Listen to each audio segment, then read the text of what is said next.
Welcome to this Thursday edition of the World Report with me, Arjun Samad Mahindran. Let's take a look at what's making headlines around the world. It's past midnight in Washington, but it may be a stormy morning for global trade. US President Donald Trump's tariffs have kicked in. Marking the occasion with late-night post on Truth Social, Trump declared that billions of dollars would in fact start flowing into the United States from countries that, in his view here, have long taken economic advantage of Washington. Now, the new tariffs announced under the executive order titled Further Modifying the Reciprocal Tariff Rates impact nearly 70 countries. Now, tariff rate ranges from 10% all the way to 40%. US President Donald Trump has issued an executive order imposing an additional 25% tariff on goods from India. Now, this comes days after he issued a threat to New Delhi over its purchase of oil from Russia. Indian goods will now face tariffs up to 50% after Trump's latest move. The White House, meanwhile, said the decision is aimed at strengthening measures taken to undo earlier sanctions against Russia following its actions in Ukraine.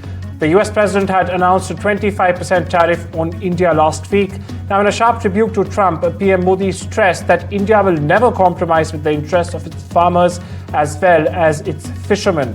Now, the PM's remark come after the MEA also condemned the United States' decision to impose additional tariffs, calling the move unfair, unjustified and unreasonable.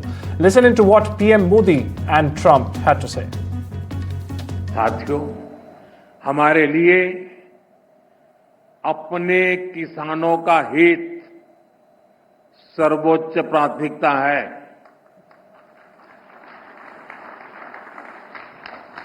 Bharat अपने किसानों के, पशुपालकों के और मछुआरे भाई बहनों के हितों के साथ कभी भी समझौता नहीं करेगा।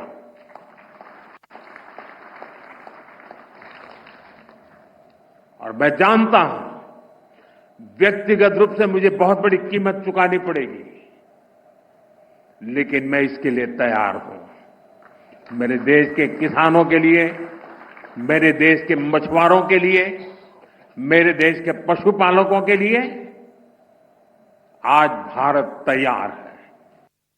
You know, we put a 50% tariff on India on oil. They're the second largest. They're very close to China in terms of the purchase of oil from Russia. If you do reach a deal with Ukraine and Russia, would you drop the additional tariffs on India? Well, we'll determine that later, but right now they're paying a 50% tariff. Okay.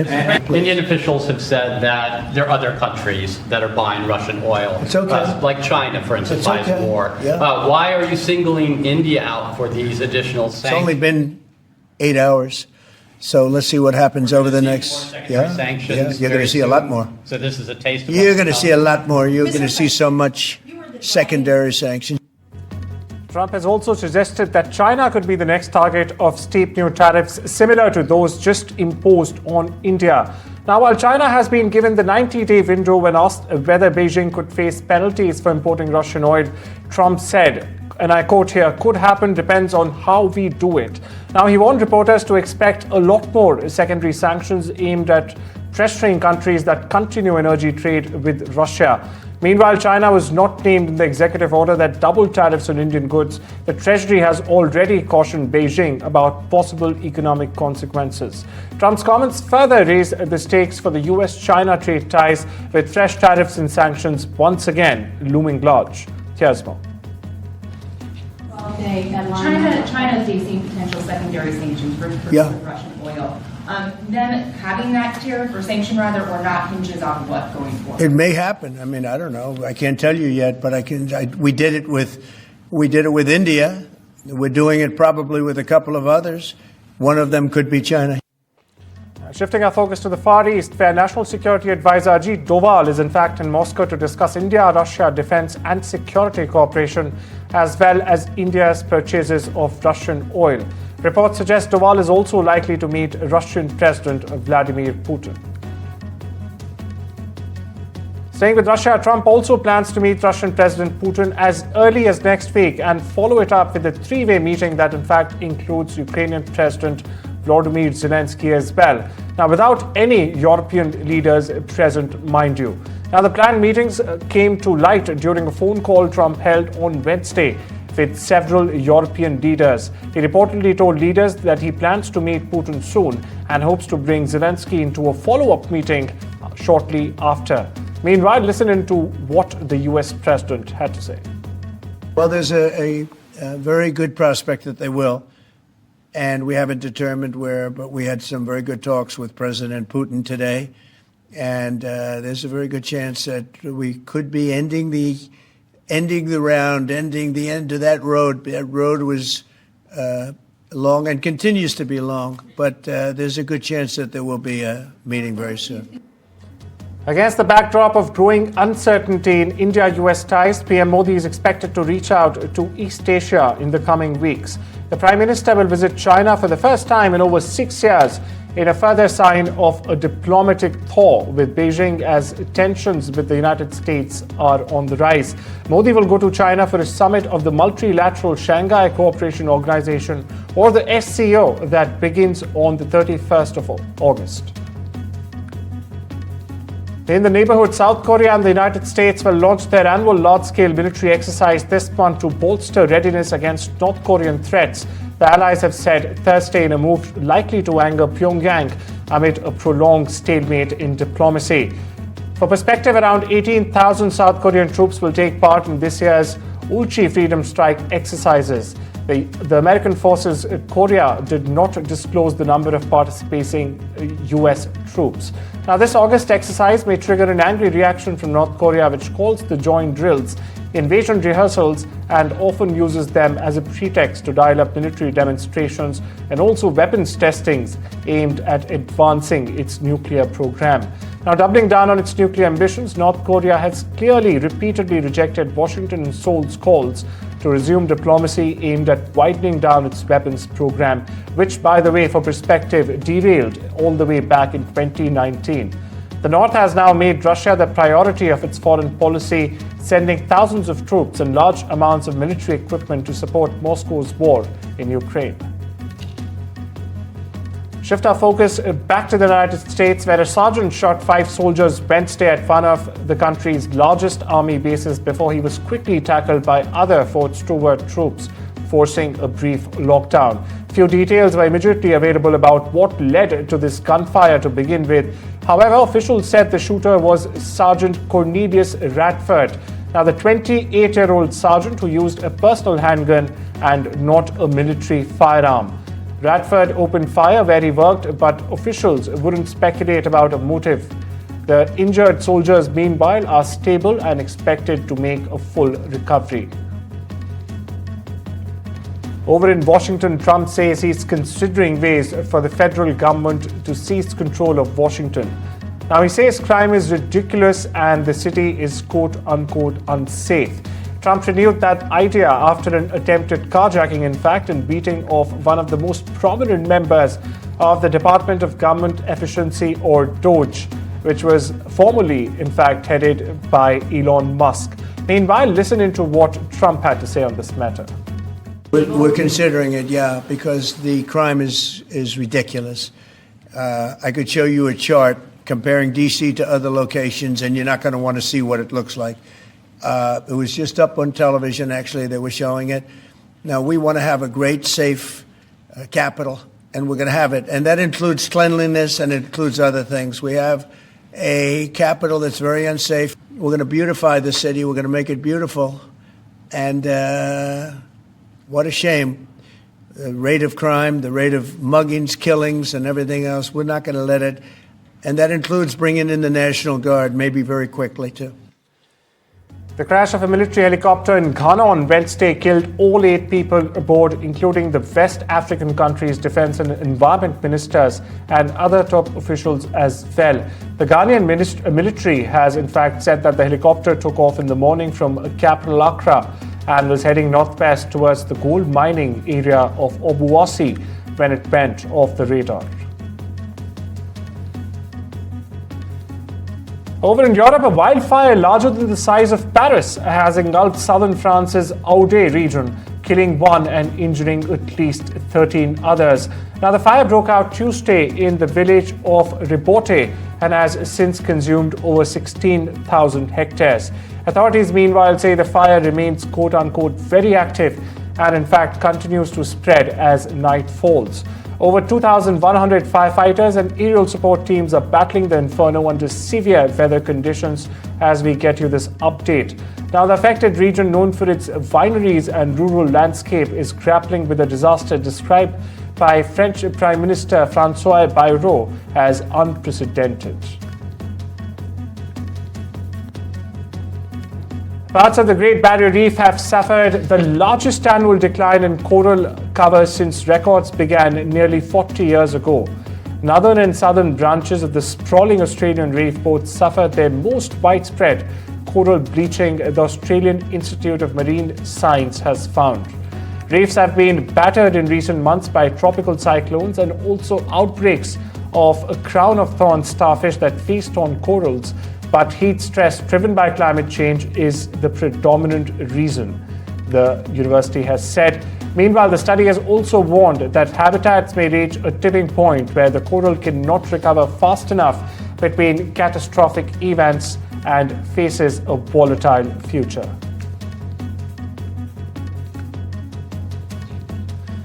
Life in the ancient Roman city of Pompeii did not end with the volcanic eruption of the 79 AD. New data and traces uncovered during the restoration work on the Insula Meridionalis, the southern district of Pompeii center, shows that the city was reoccupied after the eruption, presumably by survivors who returned and by people coming in from other places as well. The still human settlement existed in a disorganized and a precarious state until the 5th century AD, when Pompeii was finally abandoned. These hypotheses have already been advanced in the past, but now seem to be confirmed, in fact, by the data that emerged during the work on safety measures, restoration and consolidation of the Insula Meridionalis in Pompeii, published in the e-journal of the Pompeii excavations. As time we step into a short break, there's much more lined up on the other side. Stay tuned.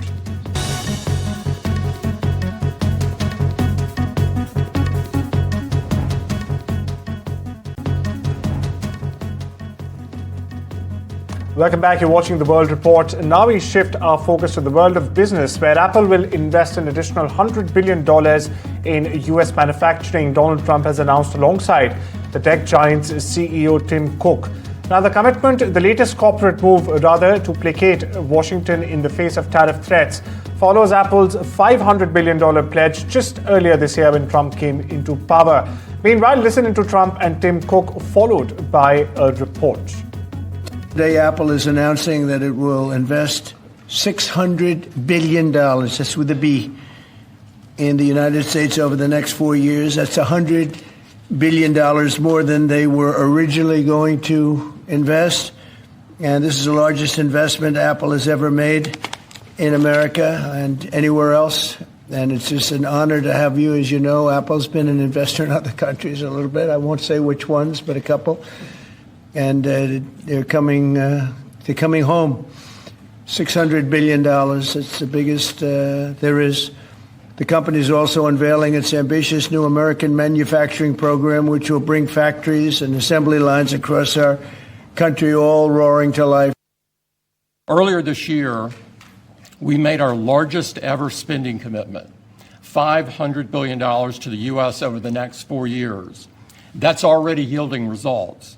Earlier this year, we broke ground on a new factory in Houston to make advanced AI servers. And just last month, the very first test unit rolled off that factory's line, proudly made in America. President Trump shared some kind words about that work, but he also asked us to think about what more we could commit to doing. And Mr. President, we took that challenge very seriously. I'm glad to be here with you today, and I'm very proud to say that today we're committing an additional $100 billion to the United States, bringing our total U.S. investment to $600 billion over the next 4 years. Meanwhile, NDTV correspondent Tony Waterman gets you the latest from Ground Zero, Washington. Take a look. during a press event with Apple CEO Tim Cook in the White House Oval Office. Cook was there to announce that the tech giant is upping its manufacturing investment in the U.S. to $600 billion, some of that money going towards opening a factory in Texas. Apple is also launching a new program to bring more of its supply chain and advanced manufacturing to the United States. But Apple came up short on one big demand from the president. He really wants Apple to start making its iPhones in the United States, something that Apple is not quite committed to yet. And for now, it seems that it will continue to manufacture its iPhones in India, China, and Vietnam. This investment in the U.S. seems more about avoiding Trump's tariffs as much as possible and also about getting on Trump's good side. Tony Waterman, NDTV, Washington. And days after the United States slapped Canada with 35% tariffs, raising it from the previous 25%, Canadian Prime Minister Mark Carney on Tuesday said that he will in fact speak with US President Donald Trump when it makes sense, in his words.